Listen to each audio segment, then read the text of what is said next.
Hello दोस्तों, आप सभी का स्वागत है आपके अपने यूट्यूब चैनल पर। आई होप आप सभी स्वस्थ होंगे। चलिए आज का सेशन शुरू करते हैं। आज के सेशन में हम अधिगम करता है उसका विकास कैसे होता है इसके बारे में संपूर्ण परिचर्चा करेंगे। इससे पहले के सेशन में हमने विभिन्न मनोवैज्ञानिक हैं जो कि साइकोलॉजी के अंतर्गत अपना बहुमूल्य योगदान दिया था, उनके बारे में हमने चर्चा की थी। तो चलिए शुरू करते हैं आज का सेशन। अधिगम कर्ता का विकास। पहले बात करते हैं अधिगम का अर्थ क्या होता है। अधिगम का अर्थ होता है कि विकास से तात्पर्य उस प्रक्रिया से है जिसके परिणाम स्वरूप किसी व्यक्ति विशेष के आंतरिक तथा बाह्य अवयवों में जन्म से लेकर मृत्यु तक कुछ निश्चित प्रकार के परिवर्तन आते हैं, उसको ही विकास कहते हैं। वृद्धि और विकास दोनों अलग संप्रदाय हैं, अलग कंसेप्ट हैं। पहले बात करते हैं हम वृद्धि पर यानी अभिवृद्धि ग्रोथ पर। यह परिमाण संबंधी परिवर्तन है, यानी कि हम इसको नाप सकते हैं, माप सकते हैं। आकार, लंबाई, ऊंचाई, भार में होने वाले परिवर्तनों को वृद्धि कहते हैं।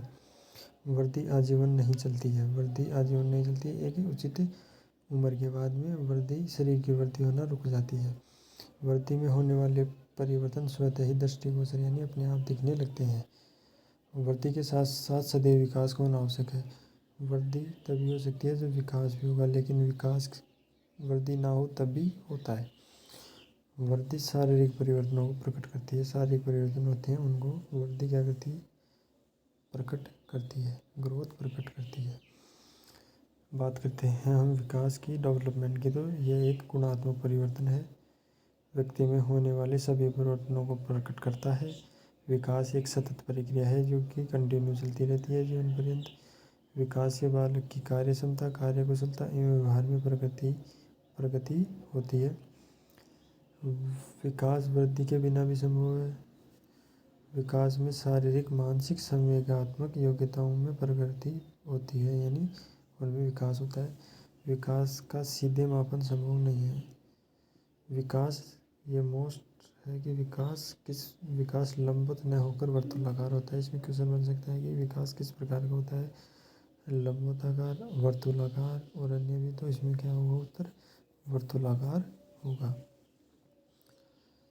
चलिए आगे बढ़ते हैं। विकास के प्रकार। विकास के 5 प्रकार हैं।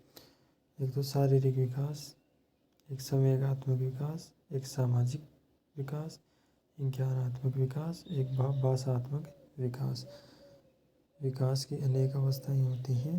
इसमें पहली है शैशव अवस्था, इन्फेंसी स्टेज, जो कि जन्म से 5 से 6 वर्ष तक मानी जाती है। वृद्धि एवं विकास की गति तीव्र होती है। क्वेश्चन बहुत बार एग्जाम में रिपीट हो जाएगा कि सबसे अधिक या सबसे तीव्र वृद्धि कौन सी अवस्था में होती है, तो वो शैशव अवस्था में होती है। लेकिन अधिकतर इसका उत्तर विद्यार्थी क्या कर देते हैं, किशोर अवस्था कर देते हैं, जो कि गलत उत्तर होता है। इस अवस्था में बालक है वो दूसरों पर निर्भर रहता है। बालक है वो कल्पनाशील होता है। बालक स्वार्थी होता है, असामाजिक होता है, संवेग होते हैं वो अस्थिर होते हैं बालक में, और रचनात्मकता की क्रिएटिव होता है बालक। और आगे क्या है इस है वो बात करते हैं। बालक में जिज्ञासु प्रवृत्ति अधिक पाई जाती है बाल्यावस्था में। शौर्य शैशव अवस्था में पाई जाती है। आत्म प्रेम की व्यवस्था बालक में अधिक होती है। समलैंगिक प्रवृत्ति बालक में अधिक पाई जाती है जन्म से 5 वर्ष तक। दूसरी अवस्था का नाम है बाल्यावस्था। कौन सी अवस्था है, बाल्यावस्था, चाइल्डहुड स्टेज। इसको क्या कहते हैं, प्ले एज भी कहते हैं। क्या कहा जाता है, प्ले एज भी कहते हैं बाल्य अवस्था को। धीमी गति से शारीरिक वृद्धि होती है। आत्मनिर्भर बालक क्या होता है, आत्मनिर्भर हो जाता है। बालक होता है उसमें संवेगात्मक स्थिरता में नियंत्रण का विकास होता है। बालक यथार्थवादी दृष्टिकोण रखने लगता है। बालक में स्थायी भावों व भावना ग्रंथियों का निर्माण होता है।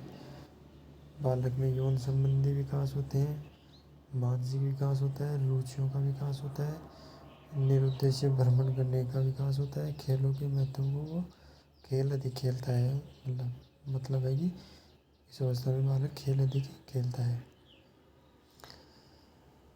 आगे किशोर अवस्था, इसको एज ऑफ प्यूबर्टी भी कहा जाता है। क्या कहा जाता है? एज ऑफ प्यूबर्टी भी कहा जाता है। किसको एज ऑफ प्यूबर्टी किसे कहा जाता है? किशोर अवस्था को एज ऑफ प्यूबर्टी कहा जाता है। इस अवस्था में अत्यधिक वृद्धि होती है और अत्यधिक ही विकास होता है। तीव्र शारीरिक परिवर्तन होते हैं, जैसे कि लड़के के अंदर दाढ़ी आना, आवाज़ भारी होना, जैसे महिलाओं में आवाज़ का पेना होना, यौन जननांगों का वृद्धि होना आदि। बालक में आत्म चेतना का विकास होता है। बालक में प्रतिष्ठा प्राप्त करने की इच्छा होती है।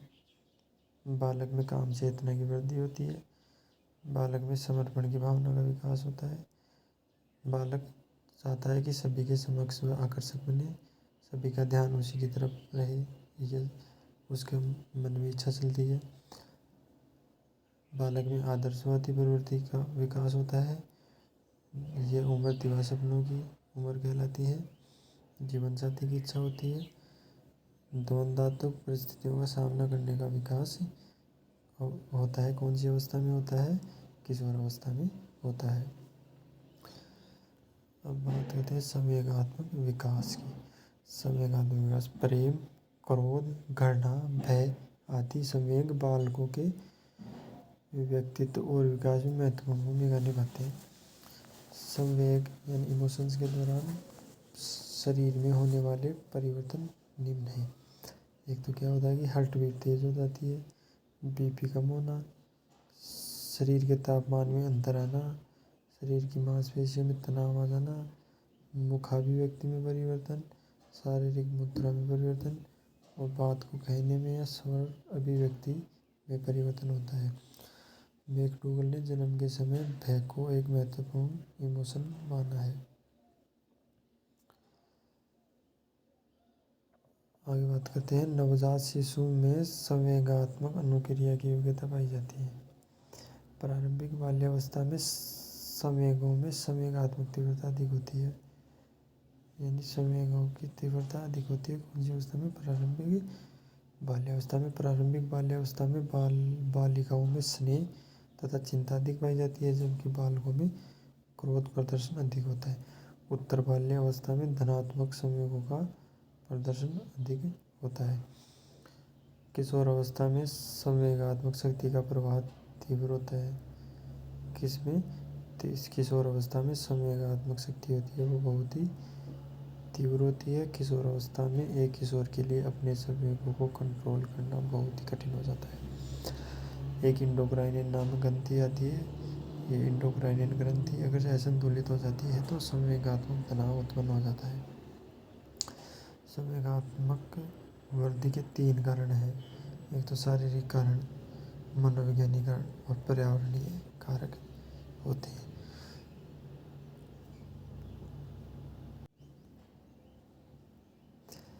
अब बात करते हैं लेखन संबंधी रोग। कुछ लेखन संबंधी रोग होते हैं जो निम्न प्रकार हैं। जैसे लिखने संबंधी समस्या है तो लिखने संबंधी समस्या में जो रोग होता है उसको डिस्ग्रेफिया कहते हैं। विशिष्ट लेखन व गणितीय व्यतिक्रम समस्या को डिस्प्रेशिया कहते हैं। विशिष्ट वाच्य समस्या यानी बोलने में समस्या होती है उसको डिसलेक्सिया कहते हैं। विशिष्ट गणितीय समस्या को डिस्कैकुलिया कहते हैं। भाषा संबंधी व्यतिक्रम डिस्फेजिया कहलाता है। भोजन संबंधी असामान्य व्यवहार बुलिमिया कहलाता है। एक ADHD attention deficit hyper activity disorder होता है। इसमें बालक पढ़ते समय बैठने में समस्या होती है, ध्यान केंद्रित करने में समस्या होती है, निर्देश पालन करने में भी बालक को समस्या होती है, गृह कार्य करने में बालक को समस्या होती है। तो आज के सेशन में हम इतनी ही परिचर्चा करते हैं। अगले सेशन में हम अधिगम लर्निंग के बारे में चर्चा करेंगे। तब तक आप हमारे साथ लगातार बने रहें और ऐसे ही तैयारी करते रहें। जय हिंद, जय भारत।